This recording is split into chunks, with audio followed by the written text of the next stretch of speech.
আমরা বাংলাদেশ একটা জাতীয় পুনর্গঠনের কালে আছি।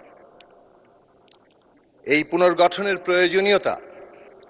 বাংলাদেশের রাজনীতিতে বহু আগেই তৈরি হয়েছিল, কিন্তু কোনো একটা রাজনৈতিক প্রশ্ন, একটা রাজনৈতিক ব্যবস্থার মধ্য দিয়ে মানুষ যে অভিজ্ঞতার মধ্য দিয়ে যায়, সেই অভিজ্ঞতা মধ্য দিয়েই সেই প্রশ্নটা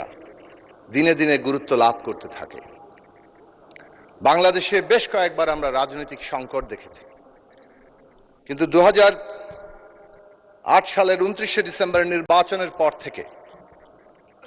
যে সরকার ক্ষমতায় এসেছিল, 2011 সালে সংবিধান সংশোধন করে বাংলাদেশের রাজনীতিতে সরকার এবং বিরোধী দলের মধ্যে যে দুর্লভ ঐক্য 1996 সালে তৈরি হয়েছিল নির্বাচনের জন্য তত্ত্বাবধায়ক ব্যবস্থা, সেই ব্যবস্থা বাতিল করে দেয় এবং সেখান থেকেই বলা চলে বাংলাদেশে একটি নতুন করে একদলীয় শাসন ব্যবস্থা কায়েমের সূত্রপাত ঘটে এবং সেই অভিসন্ধি পরিষ্কারভাবে পরবর্তী প্রতিটি সময়ের মধ্যেই আমরা দেখতে পাই যে দিনে দিনে শক্তিশালী হয়েছে এবং শেষ পর্যন্ত নির্বাচন ছাড়া, জনগণের সম্মতি ছাড়া এই দেশে একটা জবরদস্তি, কর্তৃত্ববাদী এবং ফ্যাসিস্ট শাসন ব্যবস্থা তার চূড়ান্ত রূপ নিয়েছিল। এই যে ব্যবস্থা, এই ব্যবস্থা যত অগ্রসর হয়েছে ততই এই দেশে জাতীয় পুনর্গঠনের প্রশ্নটি তার গুরুত্ব তৈরি করেছে এবং জনগণের মধ্যে সেটা একটা ব্যাপক প্রভাব বিস্তারকারী রাজনৈতিক এবং কেন্দ্রীয় প্রশ্ন হিসেবে হাজির হয়েছে।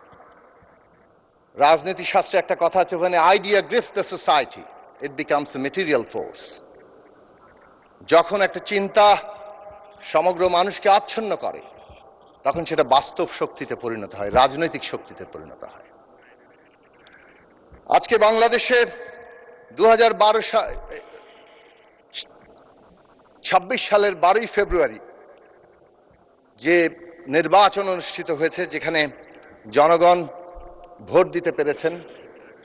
এবং সেই ভোটের মধ্য দিয়ে বাংলাদেশের জনগণ যে দলকে সংখ্যাগরিষ্ঠ দল হিসেবে নির্বাচিত করেছে এবং সংখ্যাগরিষ্ঠ দলের নেতা হিসেবে, সংসদ নেতা হিসেবে যিনি প্রধানমন্ত্রীর দায়িত্ব নিয়েছেন জনাব তারেক রহমান, এটা একটা গুরুত্বপূর্ণ ঘটনা যে অভিজ্ঞতার মধ্য দিয়ে বাংলাদেশের এই জাতীয় পুনর্গঠনের প্রশ্নটিকে উপলব্ধি কেবল করেননি, তাকে বাস্তব রূপ দেওয়ার জন্য প্রতি পদে পদে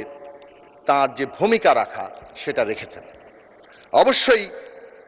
এই যে বাস্তবতার প্রয়োজন অনুযায়ী রাজনীতিকে পুনঃসজ্জিত করার যে ধারাবাহিকতা বিএনপির প্রতিষ্ঠাতা শহীদ প্রেসিডেন্ট জিয়াউর রহমান এবং বেগম খালেদা জিয়া, যিনি তার ভূমিকার মধ্য দিয়ে বাংলাদেশের সকল মানুষের কাছে জীবন্ত অবস্থাতেই শ্রদ্ধেয় হয়ে উঠেছিলেন, তার ধারাবাহিকতা আছে। তারাও তাদের কালে এই ভূমিকা রেখেছেন। কিন্তু বাংলাদেশে বলা চলে এই যে জাতীয় পুনর্গঠনের প্রশ্নটি 14 সালের সম্পূর্ণ একটা নির্বাচনের আগেই যারা 153